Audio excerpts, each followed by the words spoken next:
नमस्कार, मेरा नाम जाह्नवी शर्मा है और मैं 21 साल की हूँ। मेरे पापा 1 साल से कैंसर पेशेंट थे। उनका इलाज आईजीएमसी शिमला से हिमकेयर कार्ड के अंडर हो रहा था।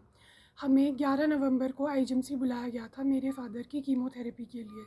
हम लोग जब हमारे फ़ादर के साथ कीमोथेरेपी के लिए आईजीएमसी गए तो हमें वहाँ पे बोला गया कि आपको अभी इंजेक्शन नहीं मिलेगा, वो अवेलेबल ही नहीं है। हिमकेयर कार्ड वालों ने पेमेंट नहीं की है तो हम वो इंजेक्शन आपको नहीं दे सकते। उन्होंने हमें पूरे महीने ऐसे ही घुमाया, 2 दिन में आना 2 दिन में आना ये बोलते रहे। ऐसे 2 दिन करते करते पूरा महीना ही हो गया और 3 दिसंबर को मेरे पापा एक्सपायर हो गए। तो जब हमने उनसे हम और वो लगभग 3 दिन पहले हमें कह रहे थे कि अगर आपको इतनी ही इमरजेंसी है तो आप इंजेक्शन अपने पैसों से ले लो। इंजेक्शन लगभग 50,000 के आसपास था या उससे महंगा भी हो सकता है। हमारी आर्थिक स्थिति इतनी ठीक नहीं थी कि हम इतना महंगा इंजेक्शन अफोर्ड कर पाए। हमने जब तक पैसे इकट्ठे किए पापा के इंजेक्शन के लिए, तब तक मेरे पापा एक्सपायर हो चुके थे, जो कि बहुत हमारी फैमिली के लिए बहुत बड़ा झटका है एक। मेरी फैमिली में मेरे पापा के अलावा और कोई भी अर्निंग करने वाला नहीं था। मेरे पिताजी ही थे जो कमाते थे घर पे।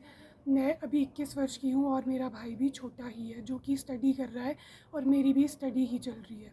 मेरी मदर बीमार रहते हैं, उन्हें डायबिटीज़ है और वो बीपी की भी पेशेंट है, तो उनके इलाज का खर्चा और भी बहुत सारी चीज़ें होती है। मेरे पिताजी के अलावा हमारे घर में और इनकम का सोर्स कोई भी नहीं है। हमें आज अब इतनी मुसीबतों का सामना करना पड़ रहा है। हम बहुत परेशान हो चुके हैं इन चीज़ों से।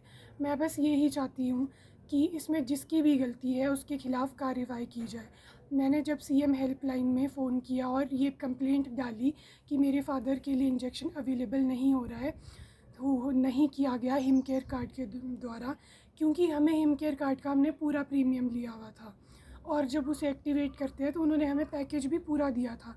तो फिर हमें इंजेक्शन क्यों नहीं मिला? हमें उस टाइम तो कोई इन्फॉर्मेशन नहीं दी गई कि आपके हिमकेयर में या मतलब सरकार द्वारा हिमकेयर कार्ड में पेमेंट नहीं डाली गई है।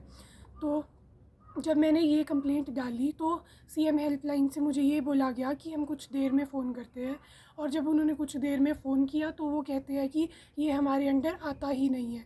अगर आप डॉक्टर्स पे केस करना चाहते हैं तो हम तभी कुछ कार्रवाई कर सकते हैं। डॉक्टर्स की जब इसमें कोई गलती ही नहीं थी, डॉक्टर ने मेरे फ़ादर को बहुत अच्छे से ट्रीट किया। डॉक्टर द्वारा तो मेरे पिताजी का अच्छा ट्रीटमेंट चल रहा था, पर जो हिमकेयर कार्ड से इंजेक्शन अवेलेबल ही नहीं हुआ, इंजेक्शन ना मिलने की वजह से मेरे पिताजी को ज़्यादा प्रॉब्लम आई और उस वजह से वो एक्सपायर हो गए। तो सीएम हेल्पलाइन नंबर पे वो एक्सेप्ट ही नहीं कर रहे थे कंप्लेंट को। मेरी बार बार कंप्लेंट करने के बाद तो उन्होंने मुझे कॉल बैक करना ही बंद कर दिया था और वो बस यही बोल रहे थे कि ये हमारे अंडर नहीं आता, हम इस पर कोई कार्रवाई नहीं कर सकते। अगर डॉक्टर के ऊपर केस करना है या कुछ, हम तभी कुछ एक्शन ले सकते हैं। तो मैं बस यही चाहती हूँ कि इसमें जिसकी भी गलती है उसके ऊपर एक्शन लिया